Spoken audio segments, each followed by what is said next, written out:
दोस्तों नमस्कार, मैं राम सूरत यादव। देश की सबसे ताकतवर सत्ता प्रधानमंत्री मोदी का अस्तित्व आज खतरे में दिखाई दे रहा है। और आज हम ऐसा इसलिए कह रहे हैं कि जैसा कि आप सभी देशवासी जानते हैं कि 2014 से लेकर के सभी विरोधी पार्टियों के नेताओं को एक बहुत बड़ा शक जो है था, और वह शक जो है पूरे देश में ही नहीं पूरे देश की जनता तक जो है विपक्ष की सभी पार्टियों ने एक तरीके से पहुंचाया, जन जन तक बताया कि ईवीएम मशीन में किसी न किसी तरीके से गड़बड़ी होती है और गड़बड़ी कराई जा सकती है। लेकिन आप कल्पना कीजिए, इस बात को लेकर के जिस तरीके से विपक्ष की सभी पार्टियां आवाज उठाती रही, ईवीएम पर सवाल उठाती रही, चुनाव आयोग पर सवाल उठाती रही, लेकिन यह मामला तूल तब पकड़ लिया कि धीरे धीरे विपक्ष की पार्टियों से होते हुए देश की जनता तक संदेश एक तरीके से शक जो है जाहिर हुआ। लेकिन अब यह मामला पहुंच चुका है सुप्रीम कोर्ट के दरवाजे पर, मतलब सुप्रीम कोर्ट में यह मामला पहुंच गया।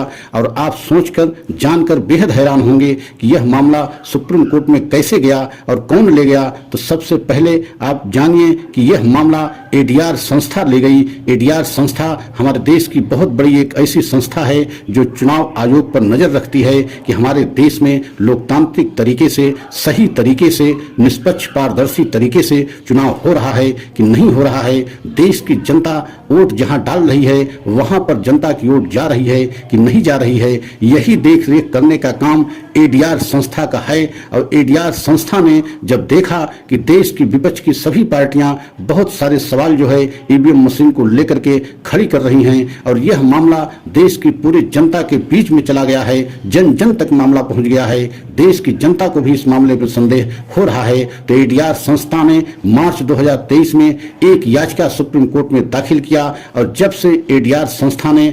जो है याचिका दाखिल किया तभी से बेहद हैरान परेशान चुनाव आयोग भी है और पूरी बीजेपी हैरान परेशान है कि अब इस मामले में जवाब कैसे दिया जाएगा। तो आप समझ सकते हैं, मार्च 2023 में एडीआर संस्था ने याचिका दाखिल किया और उस पर मांग की गई एडीआर संस्था द्वारा कि जो है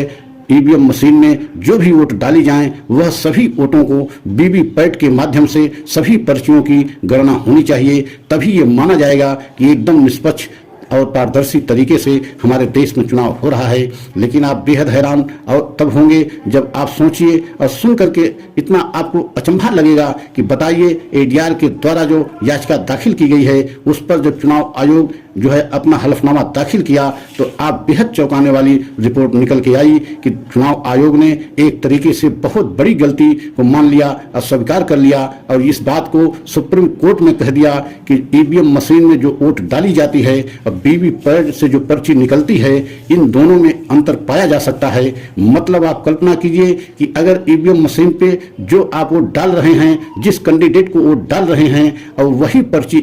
वीवीपैट में निकलनी चाहिए, लेकिन इस बात को एक तरीके से चुनाव आयोग ने मान लिया कि दोनों में अंतर होता है। और अक्सर जो है ये बातें सामने निकल के आई हैं कि ईवीएम मशीन में डाली हुई वोट में और वीवीपैट से निकली हुई पर्ची में अंतर होता है। और यह जब हलफनामे के माध्यम से चुनाव आयोग ने सुप्रीम कोर्ट में अपनी बात को रखा, एक तरीके से बहुत बड़ी गलती स्वीकार किया, तो सुप्रीम कोर्ट भी एक तरीके से स्तंभ रह गया कि बताइए वीवीपैट का मतलब क्या है कि जब ईवीएम में डाली हुई वोट में अंतर और वीवीपैट की निकलने वाली पर्ची में अंतर है तो इसका मतलब है कि ईवीएम में कहीं न कहीं गड़बड़ी हो रही है। एडीआर संस्था के द्वारा ये कहा गया कि अगर इतनी बड़ी खामियां हैं, इतनी बड़ी गलती हो रही है, तो हम कैसे माने कि हमारे देश के लोकतांत्रिक तरीके से चुनाव निष्पक्ष एवं पारदर्शी हो रहा है। इसका मतलब है कि जो देश की जनता ने या देश की जो है विपक्ष की पार्टियां आवाज उठाई हैं उसमें कहीं न कहीं सच्चाई छिपी हुई है। अब एडीआर संस्था ने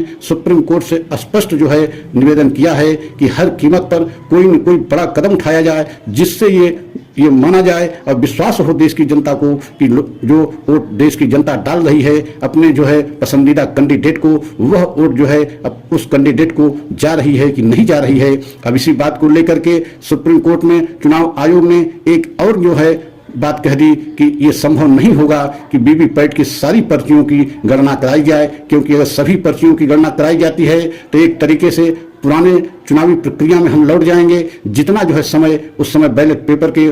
चुनाव के समय गणना में समय लगता था, वही समय वीवीपैट की सभी पर्चियों की गणना करने में लगने लगेगा। तो यह संभव नहीं है कि हम सभी जो है पर्चियों की गणना कराएं, क्योंकि अभी तक चुनाव आयोग एक विधानसभा में मात्र 5 बूथों की पर्चियों की गणना करा रहा है। आप कल्पना कीजिए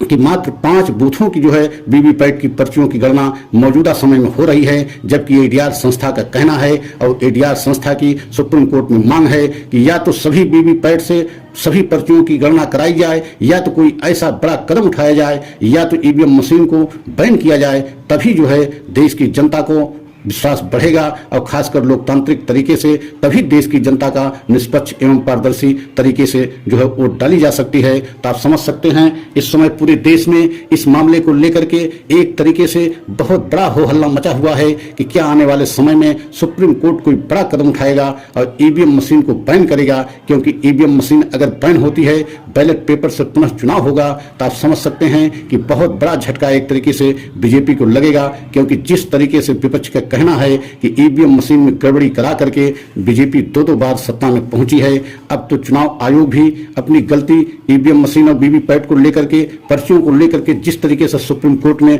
हलफनामे में अपनी गलती को माना है, उससे यह शक और जाहिर हो जाता है, यह शक और बढ़ जाता है कि इसका मतलब है कहीं न कहीं ईवीएम मशीन में खेला होता रहा। तो आने वाले समय में यह देखना होगा कि